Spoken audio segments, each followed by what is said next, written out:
ٹھیک ہے.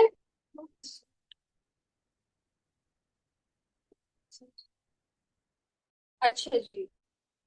تو سمجھ آ رہی ہے آپ لوگوں کو اس چیز کا مطلب کہ ہمیں کیا بتایا جا رہا ہے کہ محنت جو ہوتی ہے نا اسی سے انسان کر سکتا ہے. ٹھیک ہے. خود انحصاری سب سے زیادہ ضروری چیز ہے. ٹھیک ہے. دوسروں کے آگے ہاتھ نہیں پھیلانا ہوتا. ہر ممکن کوشش کرے کہ اپنی صلاحیتوں پر بھروسہ رکھے اور اپنی کوشش اپنی محنت سے آگے بڑھے. خود ساختہ افراد کی مثالیں دی گئی ہے. خود ساختہ افراد کون ہے؟ جو اپنی محنت سے خود کو اسٹارچز اسٹارچ کاربوہائیڈریٹ کے ٹائپ. اچھا جی. خود ساختہ افراد کون ہوتے ہیں؟ جس کو آج کل کے دور میں ہم کہتے ہیں سیلف میڈ بندہ ہے. یعنی کہ جس نے زیرو سے سٹارٹ کیا محنت کی اور خود کو اتنا آگے لے کے گیا. ٹھیک ہے. تو انہوں نے کچھ اگزامپلس دی ایسے لوگوں کی جنہوں نے انتہائی غربت اور مصیبتوں میں محنت کر کے اپنا نام پیدا کیا. پھر انہوں نے بتایا سیموئل سمائلز نے اپنی کتاب ہیلپ سیلف میں ایسے لوگوں کی سینکڑوں مثالیں دی. یہ رائٹر ہیں سیموئل سمائلز. ان کی ایک بک ہے ہیلپ سیلف. اس بک میں انہوں نے بہت سارے لوگوں کی مثالیں دی ہیں جنہوں نے نہایت ہی مشکل حالات سے خود کو نکال کے دنیا کے بڑے لوگوں میں اپنا نام لکھوایا. یعنی کہ اتنی محنت کی اتنی لگن سے کام کیا کہ دنیا کے سامنے اپنا لوہا منوایا اپنا نام لکھا ہے. ٹھیک ہے. اختتام میں کیا کہتے ہیں؟ مضمون کے اختتام میں یہ پیغام دیتے ہیں کہ اللہ تعالیٰ نے اپنے ان بندوں کی مدد کرتا ہے جو خود کوشش کرتے ہیں. ٹھیک ہے.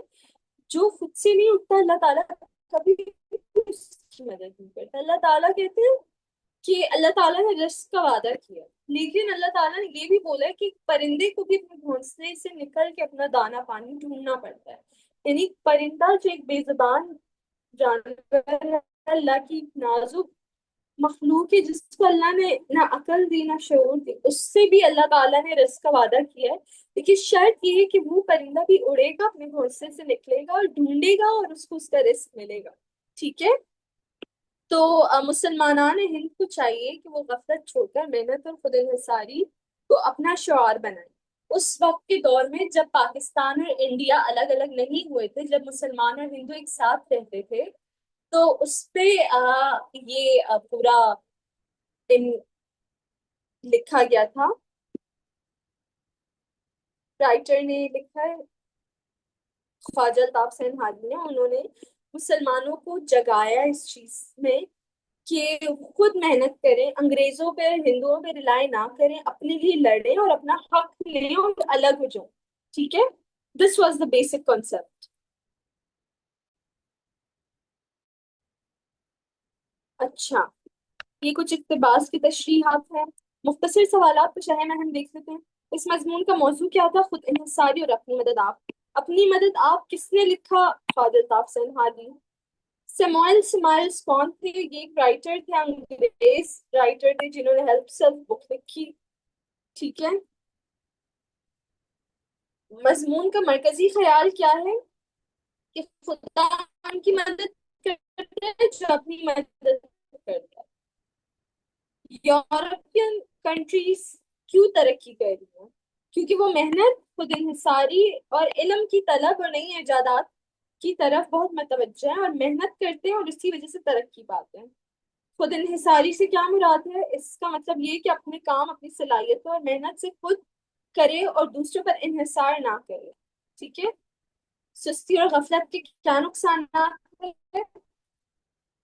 سستی اور غفلت قوموں کو تباہ کر دیتی ہیں. قومیں پیچھے رہ جاتی ہیں دوسروں کی محتاج بن جاتی ہیں. سوری ٹو سے لیکن جو آج کل ہمارے ملک کے حالات ہیں وہ یہی ہے کہ ہماری قوم سست ہو گئی ہے. ہم اور کنٹریز پہ ریلائی کرتے ہیں. ہمیں پیٹرول وہ کنٹری دے دے گا. ہمیں الیکٹرانکس اس کنٹری سے مل جائیں گے. ہمیں پیسوں کی کمی ہے ہم فنڈس لے لیں گے. ہم لون لے لیں گے. ہم یہ سب کر لیں گے. ہم خود سے کچھ بھی نہیں کر رہے ہیں. ہم جو ہے نا باہر کی امداد پہ اپنا ملک چلا رہے ہیں. ویری سوری ٹو سے. حالی کو کون سا خطاب دیا گیا؟ مولانا الطاف سنہالی کو شمس العلماء کا خطاب دیا گیا تھا حکومت برطانیہ کی طرف سے. ٹھیک ہے، شمس العلماء مطلب، شمس کا مطلب ہے سورج، علماء کا مطلب ہے اسکالرز، اسکالرز میں سورج کی طرح اتنی اہمیت کے حامل تھے، ٹھیک ہے۔ فرد اور قوم کا کیا تعلق ہے؟ فرد افراد سے مل کر بنتا ہے، جب ہر فرد محنتی اور خود انحصار ہو تو پوری قوم ترقی کرتی ہے۔ فرد کیا ہوتا ہے؟ فرد ایک بندے کو کہتا ہے، ایک بندہ۔ اور قوم کیا ہوتا ہے؟ قوم بہت سے بندے، بہت سارے فرد جب مل کر ایک ساتھ کام کرتے ہیں تو ایک قوم بن جاتی ہے، ٹھیک ہے۔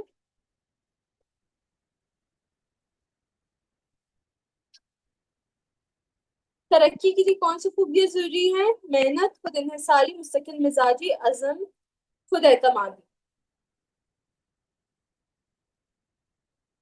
اس اوکے، ٹھیک ہے، فائن۔ تو میں چیپٹر اپنی مدد آپ ڈسکس کر چکی ہوں، اینڈ اب ہم تفصیلی سوالات کی طرف جا رہے ہیں۔ اپنی مدد آپ کے مرکزی خیال کو تفصیل سے بیان کریں، یعنی کہ جو ہمارا جو ہم نے چیپٹر پڑھا اپنا اپنی مدد آپ، اس کے مرکزی خیال کو، یعنی کہ جو مین تھیم ہوتی ہے اس کو اپنے ورڈز میں ڈسکرائب کریں۔ تو اس مضمون کا مرکزی خیال یہ ہے کہ کامیابی اور ترقی کا رستہ محنت ہے، ٹھیک ہے۔ انسان کو خود پہ انڈیپینڈنٹ ہونا چاہیے، اپنی محنت پہ بھروسہ کرنا چاہیے۔ مصنف نے ثابت کیا کہ دنیا میں جن افراد اور قوموں نے عظمت حاصل کی، انہوں نے اپنی کوشش، محنت اور لگن سے مقام پایا۔ انہوں نے کبھی دوسروں کی مدد کا انتظار نہیں کیا بلکہ اپنے بلبوتے پہ آگے رہے، ٹھیک۔ یعنی کہ بیسکلی اس پورے چیپٹر میں جو الطاف حسین حالی ہیں، انہوں نے مسلمانوں کو اس چیز پہ بہت زیادہ ایمفیسائز کیا کہ انہیں محنت کرنی چاہیے، اور انہیں جو ہے نا دوسروں کے آگے ہاتھ نہیں پھیلانا چاہیے، اور اپنے زور بازو پہ اٹھ کے کوئی کام کرنا چاہیے، اور اسی سے ہی ان کو ترقی ملے گی۔ اس خیال کی بنیاد قرآنی تعلیمات میں بھی ملتی ہے، جہاں اللہ تعالیٰ نے فرمایا ہے کہ انسان کو وہی ملتا ہے جس کی وہ کوشش کرتا ہے، ٹھیک ہے۔ سیموئل سمائلز نے اپنی بک سیلف ہیلپ، یہ سیموئل سمائل جو ہے نا ایک انگلش رائٹر ہیں، انگلش رائٹر، ان کا بھی میں اوپر بتا چکی ہوں، ان کی بک ہے سیلف ہیلپ، ہیلپ سیلف، یا ان کی بک ہے ہیلپ سیلف، جس میں انہوں نے جو ہے نا بہت سے ایسے لوگوں کے بارے میں بتایا کہ جنہوں نے بالکل ایک بہت مشکل حالات سے خود کو اٹھایا، اور پھر اس کے بعد جو ہے نا اپنی غربت کا سامنا کیا، لڑے اس سے، محنت کی، اور اب آج کل کی بہت ویل نون پرسنالٹیز میں ان کا نام آتا ہے، ٹھیک۔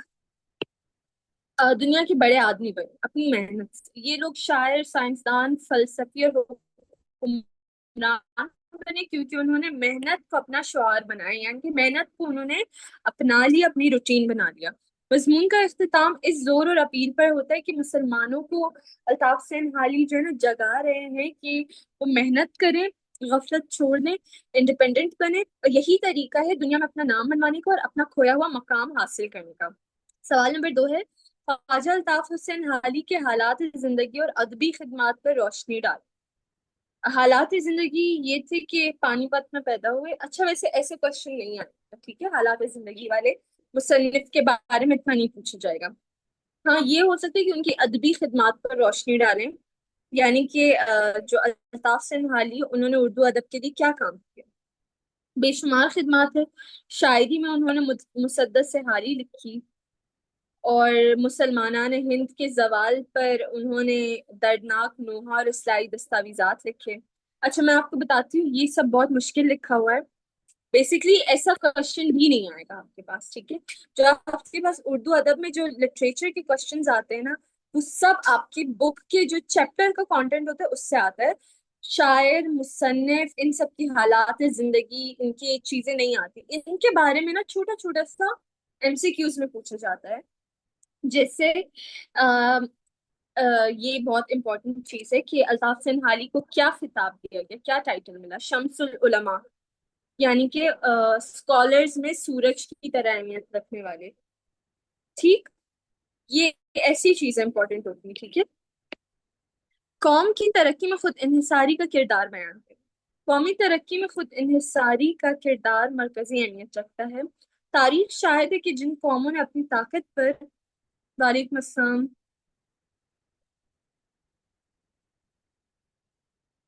تاریخ گواہ ہے کہ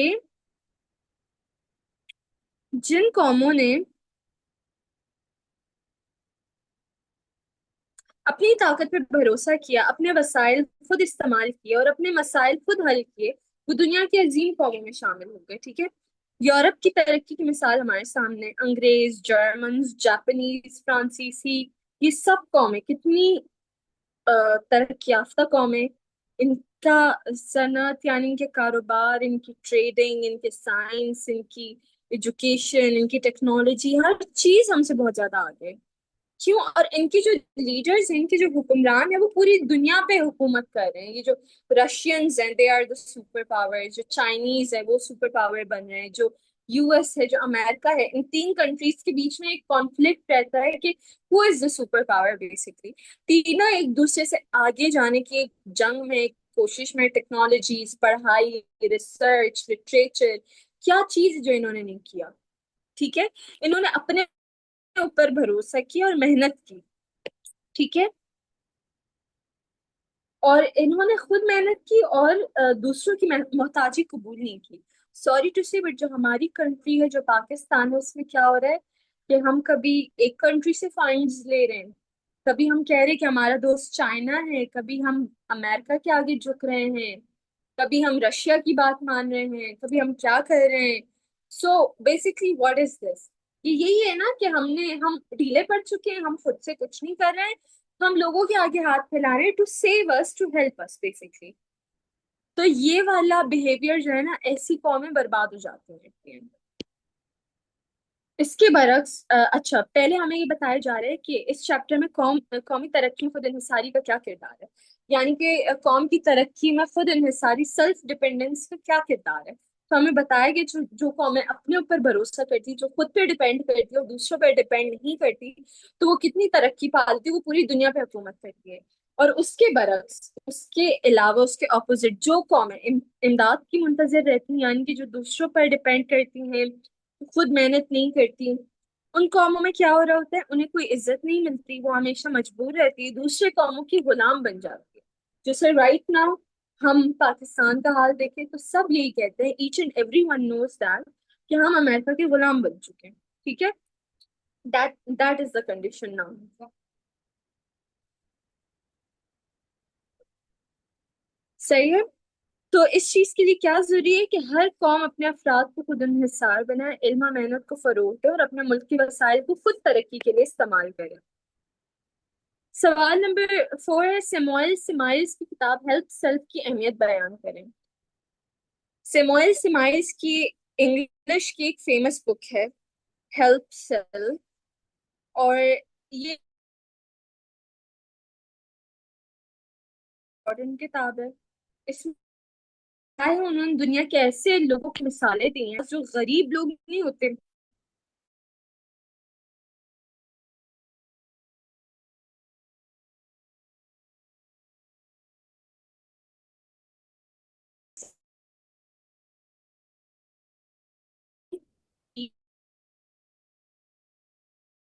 اپنا نام دنیا کے بڑے بڑے لوگوں میں لکھ کے، انسان جو ہے نا سیم پیدا ہوتا ہے، میں، آپ، ہمارے امی ابو، ہمارے ٹیچرز اینڈ ایوری ون پیدا ہوتا ہے نا، کچھ بھی نہیں کر سکتے، لائک 1 day 2 day کا بیبی جو ہوتا ہے، ڈپینڈ آن دیئر پیرنٹس، ہے نا، کھانے کے لیے، ہر چیز کے لیے وی ڈپینڈ آن آر پیرنٹس، ہم سب سیم ہوتے ہیں۔ بٹ اس کے بعد ہم آہستہ آہستہ بڑے ہو رہے ہوتے ہیں، جب ہم میں عقل و شعور آ جاتی ہے، جب ہم ایک اڈلٹ بن جاتے ہیں، وہ جو کہتے ہیں نا ٹین ایج ہو جاتی ہے، جب ہم میں شعور آ جاتا ہے، پھر اس کے بعد نا ہمارے پیرنٹس کی ذمہ ختم ہو جاتی ہے، اس کے بعد ہم اپنے آپ کو خود گروم کر، تو اس چیز میں یہ آ رہا ہے کہ ہمیں اپنے کردار کو ایسا بنانا ہے، ایسے مضبوط بنانا ہے کہ ہم جو ہے نا خود انحصار بنے، اپنے آپ پر، اپنے زور بازو پہ کچھ کریں، محنت کریں، ہمت سے کام کریں، ٹھیک ہے۔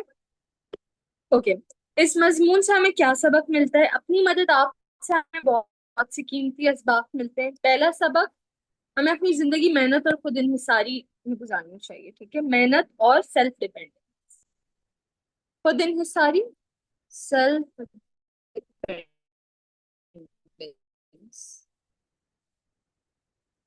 ٹھیک. دوسرا سبق، اللہ ان کی مدد کرتا ہے جو کوشش کرے. ٹھیک ہے. تیسرا سبق، غریب گھرانے میں پیدا ہونا کوئی عیب نہیں ہے. ٹھیک ہے. بہت سے غریب لوگ ہوتے ہیں جو خود کو اتنا محنت کا عادی بنا دیتے کہ at the end they are billionaires and they are the most rich people. ٹھیک ہے. چوتھا سبق کیا ہے؟ سستی اور غفلت سے بچنا چاہیے کیونکہ یہ انسان کو اور قوم کو تباہ کر دیتی ہے. پانچواں سبق، علم حاصل کرنا ضروری ہے کیونکہ علم کے بغیر ترقی ممکن نہیں ہے. علم کا مطلب یہ نہیں ہے کہ آپ بڑی بڑی ڈگریز لے لو. کوئی اسکل بھی سیکھو نا تو وہ بھی علم ہے. اگر کوئی کار ریپیئر والا میکینک بھی ہے نا تو وہ بھی اس کا علم ہے. ٹھیک ہے. میں اور آپ گاڑی نہیں ٹھیک کر سکتے. میری گاڑی اگر کل کو روڈ پہ خراب ہو جاتی ہے نا، میں اس کو نہیں ٹھیک کر سکتی. I don't have that skill. ٹھیک ہے.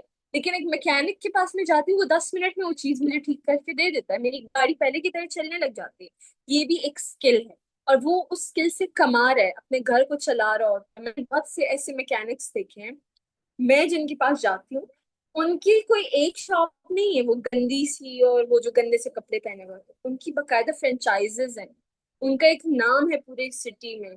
ان کی یہاں فرینچائز، ادھر فرینچائز. اینڈ وہ جس طریقے سے آپ کی گاڑی کو ریپیئر کرتے ہیں، لائک یو کانٹ بلیو کہ گاڑی میں کوئی مسئلہ ہی نہیں تھا پہلے. اس طریقے کا یہ بھی ایک علم ہے. ٹھیک ہے. ایوری اسکل از علم، نالج. ٹھیک ہے. Okay. Short M C Qs کی طرف آتے ہیں. اپنی مدد آپ کس نے لکھا؟ خواجہ الطاف حسین حالی. حالی کہاں پیدا ہوئے؟ پانی پت. مضمون کا مرکزی خیال، خدا اور ان کی خدا ان کی مدد کرتا ہے جو اپنی مدد آپ کرے. سیموئل سمائلز کی مشہور بک کا نام ہیلپ سیلف. حکومت برطانیہ نے حالی کو کون سا خطاب کیا؟ شمس العلماء.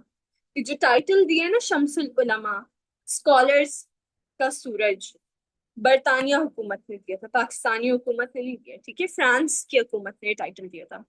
حالی کس شاعر کے شاگرد تھے؟ مرزا غالب. حالی کی مشہور نظم کا نام کیا ہے؟ مسدس حالی.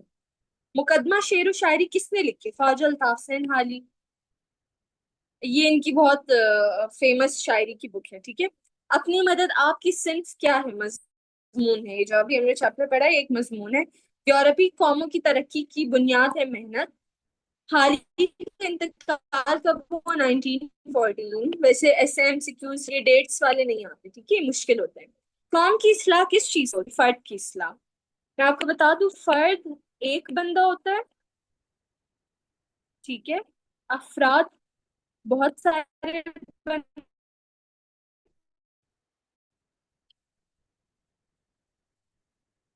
اور بہت سارے لوگ مل کر بناتے ہیں قوم. ٹھیک ہے.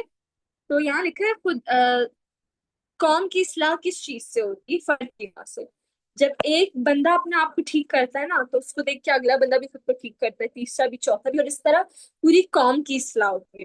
سستی اور غفلت کا کیا نتیجہ ہے؟ قوم کی تباہی. خود انحصاری سے کیا مراد ہے؟ اپنی صلاحیتوں پر بھروسہ کر کے خود کام کرنا. یادگار غالب کس نے لکھی؟ اچھا یہ ایم سی کیو امپورٹنٹ نہیں ہے. مضمون میں کامیابی کی کلید کسے بتایا گیا؟ یعنی کہ کامیابی کی جو کی ہوتی ہے، کی ٹو سکسیس کیا ہے؟ محنت اور مستقل مزاجی. محنت اور مستقل مزاجی کا کیا مطلب ہے؟ کنسسٹنسی. یعنی کہ کسی کام کو بیچ میں نہ چھوڑنا، اس کو کنٹینیو رکھنا اور اینڈ تک لے کے جانا. حالی نے کس تحریک سے متاثر ہو کر لکھا؟ تحریک علی گڑھ. مد و جزر اسلام کسے کہتے ہیں؟ مسدس حالی کو. مسدس حالی جو حالی کی ایک فیمس بک تھی، اس کا دوسرا نام جو ہے نا یہ ہے مد و جزر اسلام. حیات سعدی کے سنس میں فان عمری. یہ بھی ضروری نہیں ہے یہ ایم سی کیو. ٹھیک ہے. مضمون کے مطابق بڑے لوگ کیسے بنتے ہیں؟ محنت اور لگن. خودداری سے کیا مراد ہے؟ اپنی عزت و وقار کا خیال رکھنا. خودداری یہ ہوتا ہے کہ اپنی سیلف رسپیکٹ کا خیال رکھنا، دوسروں کے آگے ہاتھ نہ پھیلانا اور اپنی مدد کرنا.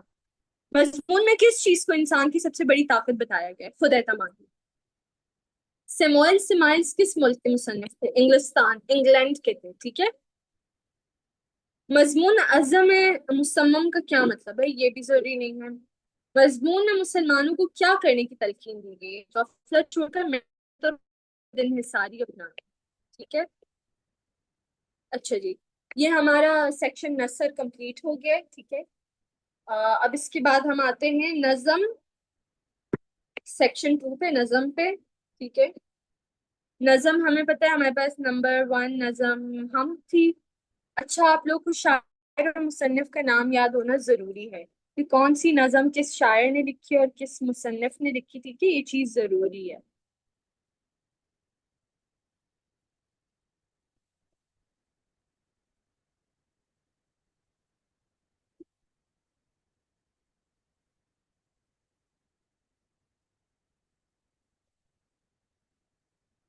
اوکے، نظم نمبر 1 ہے ہمارے پاس ہم، اس کے شاعر ہے مظفر وارسی، اور حمد کا موضوع کیا ہوتا ہے؟ اللہ تعالیٰ کی حمد و ثنا بیان، یعنی کہ اللہ تعالیٰ کی تعریف بیان کرنا۔ اشعار کیا ہے؟ کوئی تو ہے جو نظام ہستی چلا رہا ہے وہی خدا ہے، دکھائی بھی، وعلیکم السلام ایان، دکھائی بھی جو نہ دے، نظر بھی جو آ رہا ہے وہی خدا ہے، ٹھیک ہے۔ شعر ہے، اس کی تشریح، شارٹ شارٹ تشریح دی بھی ہے، کی آئیڈیا ہے جو آپ لوگوں کے لیے امپورٹنٹ ہے۔ اچھا، حمد میں سے لازم شاعر کہتے ہیں یقیناً کوئی ذات ہے جو اس پوری کائنات کے نظام کو چلا رہا ہے، کوئی تو ہے جو نظام ہستی چلا رہا ہے، نظام ہستی یعنی دنیا، ٹھیک ہے۔ کوئی تو ہے جو اس دنیا کو چلا رہا ہے، وہ ذات اللہ تعالیٰ کی ذات ہے، وہی خدا ہے، ٹھیک ہے۔ جو دکھائی نہیں دیتا، جو ہماری نظروں کے سامنے نہیں آتا، لیکن اس کی نشانیاں میں ہر طرف نظر آتا، ٹھیک ہے۔ کائنات کا حسین نظام اس کے وجود کی دلیل ہے۔ یہ جو دنیا کا اتنا کمپلیکس سسٹم ہے نا، سولر سسٹم ہے، یونیورس ہے، پلانٹس ہیں، زمین آسمان ہے، انسان ہے، پودے ہیں، جانور ہے، سورج کا غروب ہونا، سورج کا طلوع ہونا، دن کے بعد رات کا آنا، رات کے بعد دن کا آنا، یہ ایک کمپلیکس سسٹم ہے جو سب اللہ تعالیٰ ہی چلا رہا ہے۔ اور یہ سب چیزیں جو ہے نا، ایک دلیل ہے ہمارے لیے کہ کوئی ہے جو نظام ہستی چلا رہا ہے، اور وہ کوئی نارمل نہیں ہو سکتا، وہ ایک خدا ہے، اللہ تعالیٰ کی ذات۔ شعر نمبر 2 ہے، زمین پر ہو کانوں پہ، بحر ہو یا بیابان ہو، جہاں جہاں بھی نظر اٹھا خدا خدا ہے وہی خدا ہے۔ یعنی کہ شاعر کہتے ہیں کہ زمین ہو، آسمان ہو، سمندر ہو یا صحرا ہو، ڈیزرٹ، ریگستان، جہاں بھی نظر اٹھا کے دیکھو خدا کی قدرت کی نشانیاں نظر آتی ہیں۔ ہر جگہ اللہ تعالیٰ کی عظمت کی نشانیاں موجود ہیں، ہر مخلوق اللہ کی وجود کی گواہی دیتا ہے۔ یہ جو اللہ تعالیٰ کی کریشنز ہے نا، یہی اللہ تعالیٰ کے ہونے کا ایک ثبوت ہے، ٹھیک ہے۔ ستاروں کی چمک میں اس کا جلوہ، ہواؤں میں اسی کا نور سارا، فضاؤں میں اسی کا راج سارا، وہی اول وہی آخر خدا ہے۔ ستاروں کی چمک میں اللہ کا جلوہ نظر آتے ہیں، جو ستارے ٹمٹماتے ہیں، چمکتے ہیں، دن میں نہیں ہوتے، رات میں ہوتے، یہ بھی اللہ تعالیٰ کا جلوہ ہے، یعنی کہ اللہ تعالیٰ کی خصوصیت ہے۔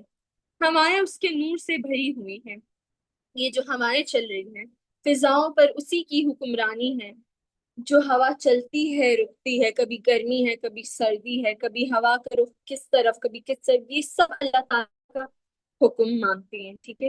وہ اول بھی ہے، وہ آخر بھی ہے، یہ اللہ تعالیٰ ہی سے پہلے سے ہیں اور اللہ تعالیٰ ہی سب سے آخر تک رہیں گے۔ ہر چیز اس کی قدرت کی نشانی ہے، یعنی کہ ہر چیز میں اللہ تعالیٰ کی قدرت نظر آتی ہے۔ وہ پھولوں کا وہ پھولوں کو مہکنا سکھاتا ہے، وہ تتلیوں کو اڑنا سکھاتا ہے، وہ پرندوں کو گنگنانا سکھاتا ہے، وہی خالق، وہی مالک، وہی خدا، ٹھیک ہے۔ اللہ تعالیٰ نے پھولوں کو خوشبو دی ہے، کچھ پھولوں کو بہت خوبصورت خوشبو دی ہے، بہت ایسا مہک دی ہے کہ جس کو انسان سن کے تازہ ہو جاتا ہے۔ تتلیوں کو اڑنا سکھایا ہے، پرندوں کو چہچہانا سکھایا ہے۔ ہر چیز کو اللہ تعالیٰ نے ڈفرینٹ کوالٹیز دی ہیں۔ اب پرندے اڑ سکتے ہیں، انسان نہیں اڑ سکتے۔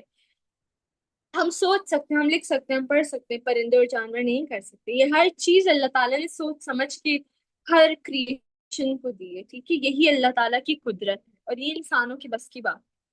خلاصہ کیا ہے اس نظم کا کہ اس ہم نے شاعر مظفر وارسی نے اللہ تعالیٰ کی عظمت کو بیان کیا ہے۔ شاعر کہتے ہیں کہ کائنات کا ہر ذرہ اللہ تعالیٰ کے ہونے کی گواہی دیتا ہے۔ زمین سے لے کر آسمان، پرندے، سمندر، صحرا، یا ہر چیز میں اللہ تعالیٰ کی نشانی نظر آتی ہے۔ اگرچہ ہم اللہ تعالیٰ کو آنکھوں سے نہیں دیکھ سکتے، لیکن اللہ تعالیٰ کی قدرت کے آثار ہمیں ہر جگہ دکھائی دیتے ہیں۔ ستارے چمک رہے ہیں، پھولوں کی خوشبو ہے، پرندے چہچہا رہے ہیں، ہواؤں کا چلنا، سب اللہ کی قدرت کا مظاہرہ ہے، ٹھیک ہے۔ شاعر نے بہت خوبصورت انداز میں توحید کا پیغام دیا اور بتایا ہے توحید کا پیغام کیسے دیا ہے، یعنی شاعر نے ہمیں بتایا ہے کہ جو سب کچھ ہو رہا ہے نا، یہ ایک اللہ کی ذات کر سکتا ہے اور کوئی نہیں کر سکتا، ٹھیک ہے۔ تو ہمیں بتا رہے کہ اس کائنات کا ایک ہی خالق اور مالک ہے، وہ اللہ تعالیٰ کی ذات۔ ہم کسے کہتے ہیں؟ اللہ تعالیٰ کی تعریف اور بزرگی بیان کرنے والی نظم کو ہم کہتے ہیں۔ ہم کے شاعر کون ہے؟ مظفر وارسی۔ اچھا، یہ کچھ بیسک سے کوشچنز ہیں جو اتنے ضروری نہیں ہیں۔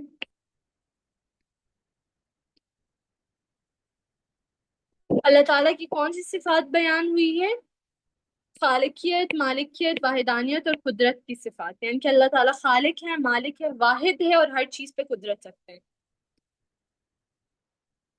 تفصیلی سوالات، اس حمد کا خلاصہ بیان کریں، ہم پہلے ڈسکس کر چکے ہیں۔ شاعر نے اللہ کی وجود کی کون کون سی دلیلیں دی ہیں کہ اللہ تعالیٰ موجود ہے، اس چیز میں شاعر نے کیا کیا دلیلیں دی ہیں، ریزنس دی ہیں؟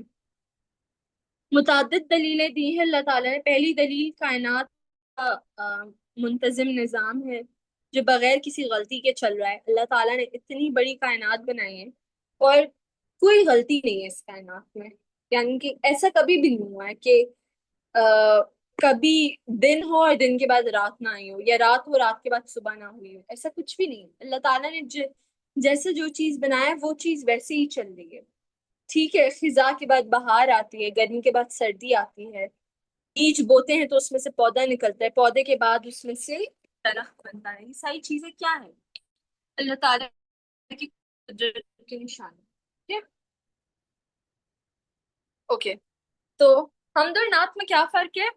حمد اللہ تعالیٰ کی تعریف ہے اور نعت میں آپ صلی اللہ علیہ وسلم کی بیان کرتے ہیں، ٹھیک ہے بچوں۔ ویٹ فور سیکنڈ، میں ذرا اپنا لیپ ٹاپ چارج پہ لگا دوں۔